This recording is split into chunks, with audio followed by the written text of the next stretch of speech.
Anime review. Ding! 11 Eyes review, and don't forget to subscribe. When the sky turns red, the moon turns black, and monsters begin roaming the street.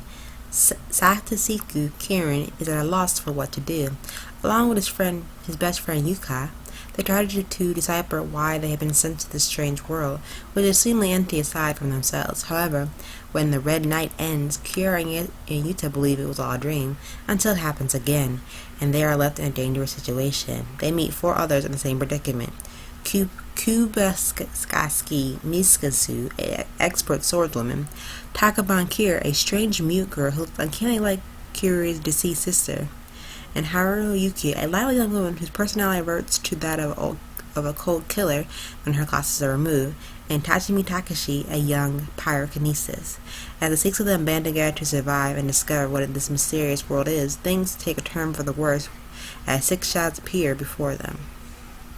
This anime is about 12 episodes. It premiered October 7th, 2009 to December 23rd, 2009. It is based off a visual novel. It is action, ecchi, superpowered, and supernatural. Each episode is 25 minutes per episode, and this is rated R, 17 plus for violence and profanity. I was kind of disappointed with 11 Eyes. Don't get me wrong, it was a good anime. I mean, yes, it's got 10, but when you have the terms of like supernatural and like power is vibes to it and like action, it was, for me, it was going to be like a high 9. It was, but then as I got more into it, I felt like the anime itself had good potential of being a phenomenal supernatural romance theme anime. But then when you dive into it without giving too much away, I felt like everything just started to go downhill. Like as you slowly got into the story, it just turned to something very awkward. In certain situations, I think some characters lost like their essence of why they were there, and sometimes it kind of like derailed in different situations, or I don't know how to like say it. It was really interesting, like going forward for the first 2 episodes. Like the art style was fantastic. Don't get me wrong, the art style was very great. It was very it was like it stood out versus the other character, like the background, the setting stood out more, and there was more complex scenes that stood out personally to me. And I think the main focus also, when this dives into the anime tropes of moe factor, the characters kind of exhibit like these traits, like the very big eyes that are likely found in these series. Some of the battle scenes, they weren't as fluid as I hoped they'd be. Some of them are a little bit awkward here and there, or sometimes you're just like some of these characters, like where you're like some of the girls in this series feel like they're too OP for their own good, and then fight the way I would hope them to fight.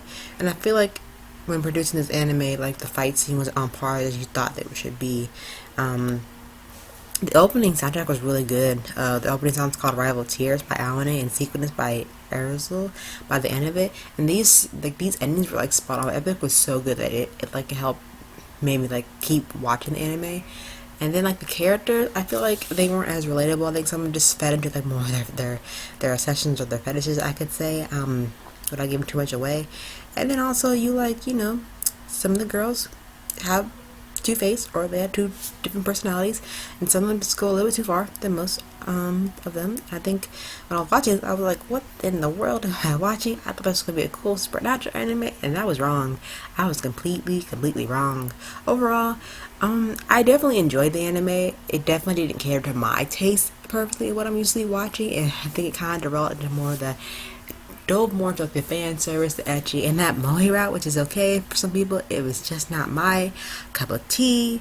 It was still enjoyable, still kind of entertaining to watch, because you have all the different characters and how they fight in general in the scene. And then like you have, it's not a harem anime. There are 2 guys and there's a lot of girls, but it's not a harem, and I was so happy about it not being a harem. But overall, it's very dark. It's very gory in some aspect, and some of the characters that I kind of felt sorry for, some I could kind of relate to, but not all of them, which kind of sucks because these are some pretty good characters, and the voice, I think, did a really good job voicing the characters. But I feel like if it was wrapped up more par and the storyline wasn't like not all over the place, but it was like structured a little better, I feel like I would have given it a more higher rating than it actually deserves on some sites. But if you're looking for a story that developed in some type of way, especially in characters and like storyline, this 11 Eyes not for you. Get to like, comment, and subscribe. Until then, bye.